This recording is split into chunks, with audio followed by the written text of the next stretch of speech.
I'd like to talk to you a little bit about finger picking and finger picking techniques.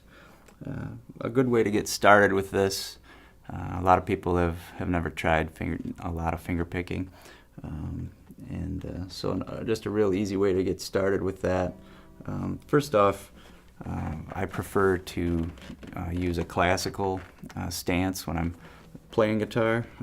This allows you several advantages actually. When you're finger picking, it's actually important to keep your forearm and your wrist in the proper position. And if you're playing with your guitar on the side here, it's a little tougher to do. The other problem a lot of times that I have, and some people struggle with, is if your guitar is on your right leg, if you're right-handed, you tend to stretch out your left hand and your left arm, and your elbow gets away from your body.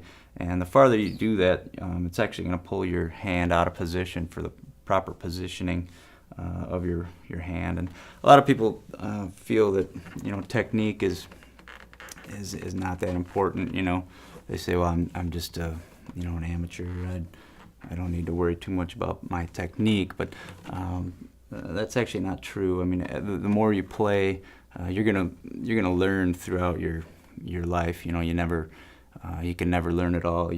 There's always something that you can pick up, and eventually you may start out just playing some easy chords and strumming some chords and thinking that's all well and good. But at some point, you're probably going to want to continue learning new things. And even the masters, even some of the greatest guitar players out there, are always striving to learn more and continuing to learn. So technique is a very important thing, and if you get it right from the start, it's going to make your progression into finger picking, or really anything, much easier.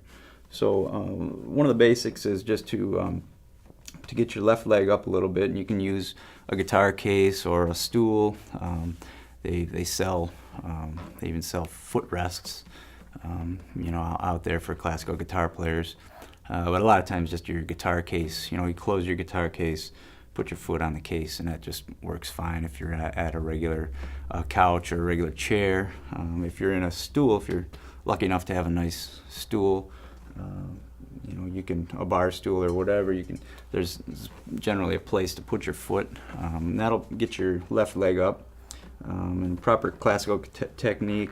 A lot of times you'll even see some of the more technical players. A lot of times they'll even use a strap, and even if they're standing up on stage, their guitar will be relatively high up on the body and keeping that neck at an angle. If you notice some of the the really fast players, Steve Vai and such, that use classical technique while they're playing, even though they're playing electric guitar, or some of the other acoustic jazz players, Pat Metheny and flamenco players, they all keep the guitar at this angle. What that does is it brings your left elbow in, and it'll keep your wrist straight. A lot of times, the older you get, you can sometimes have problem with tendonitis, your fingers, your hand getting numb, swelling in your wrist. A lot of them, the more you play, the more trouble you're going to have with that. It's just part of being a musician. So if you keep that wrist straight, keep your thumb right down the center of the back of the neck, and arch your fingers, and keep that elbow in. That's good technique for your left hand. For your right hand, you really want to be able to rest your forearm, and you basically just let your right hand arch over the strings at a relaxed pace. You're not trying to force anything, but if generally when you get your forearm in the right position, it's going to just your hand is going to just naturally fall over over these strings.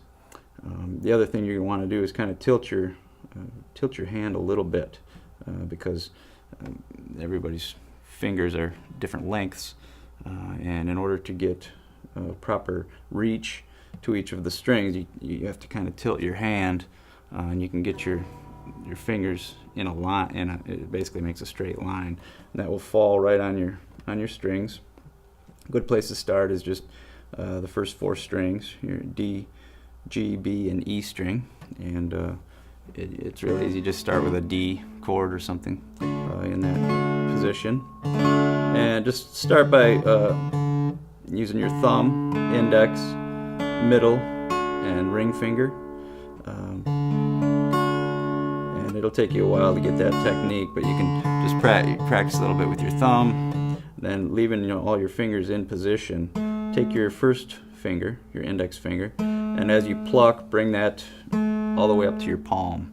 And the more you stretch, bring that all the way up to your palm, you're going to feel the tendons in your arm stretch a little bit, and that's what you want. That's a good thing. So you just keep stretching, then go to your annular, and this is going to take a while. It's not going to come overnight. You're going to need to practice it a bit, but after a while you're going to get a nice roll. Practice your rolls, and individual.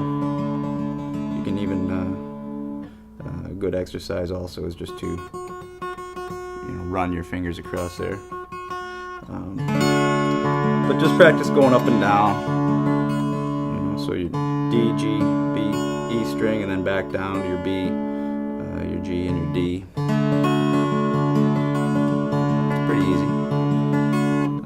And then you can progress from there. But just starting with your technique and keeping your technique proper right off the bat will really get you going in the right direction and make things easier on you.